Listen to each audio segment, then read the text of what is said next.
Hello and welcome to the Hillsborough Township Building Department. Today I will explain how to fill out the construction permit application folder. This folder holds all the permit paperwork, the subcode technical sections, the plans, and specifications. You may be wondering, who should be completing the construction permit application folder? Well, it should be the homeowner, the contractor, or the owner's agent. Just to be clear, I am only focusing on the construction permit application folder for this presentation.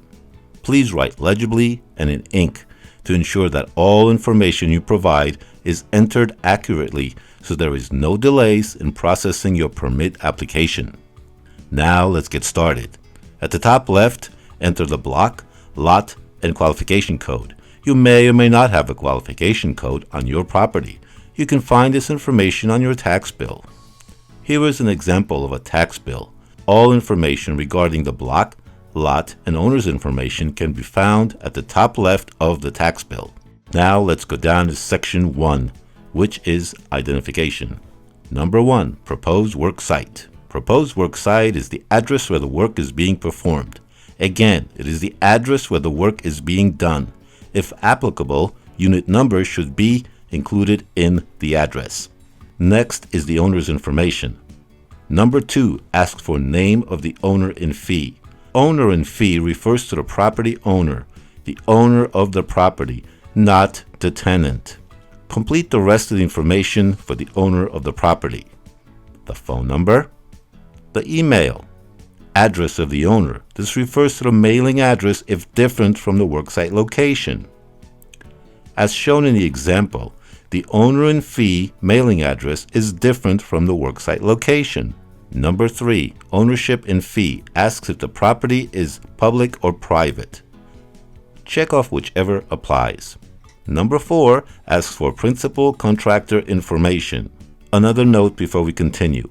If the homeowner is doing the work, then the contractor section should be filled out completely with the homeowner information.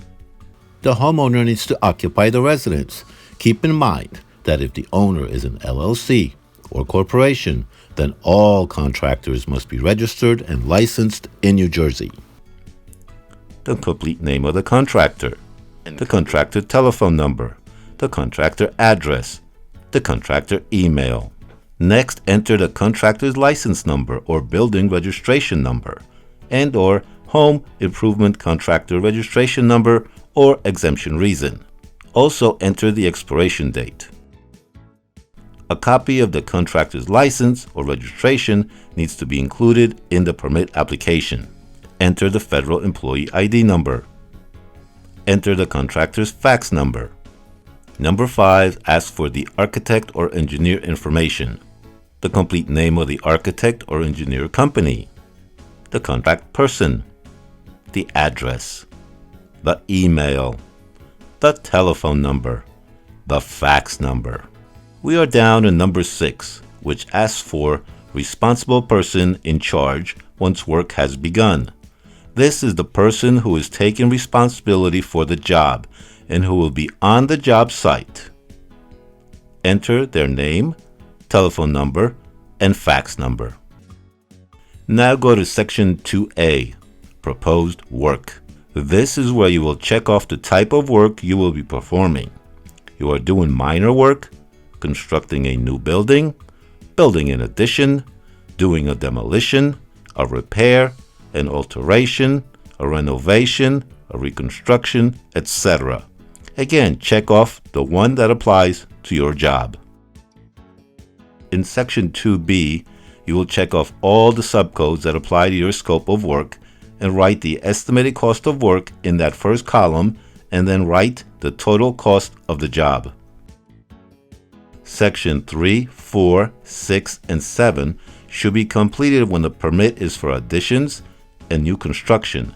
The information requested can be found on your plans. But please note that in section 7, description of building use under A1, write in S, F, D for single family dwelling. Now let's flip over to the inside of the construction permit application folder. Up on the left-hand side of the folder, you will see certification in lieu of oath. Section 1 is the owner section. This section needs to be completed by the owner of the property. The owner would need to read through and check off all that apply. Please be advised that if you are signing the certificate in lieu of oath to provide cover for an unlicensed contractor, you will forfeit the protection afforded to you under the law. You are also violating the criminal laws of the state when you indicate you are doing the work yourself, but paying someone else to do the work. Click on the link below for important information on certification in lieu of oath provided by Community Affairs. Please note that the contractors cannot draw any plans. Only the homeowner or the design professional can draw plans, so the homeowner would need to check off letter B confirming they prepared the plans if that was the case. Letter C is the homeowner certifying that they will perform or supervise the work. The homeowner should check off all that apply. Letter D should be checked off when a contractor is hired to do the work. The homeowner should sign and date. Section 2 is the agent section.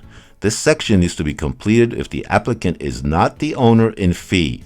If the agent is the contractor, then the contractor needs to check off that he or she is the contractor.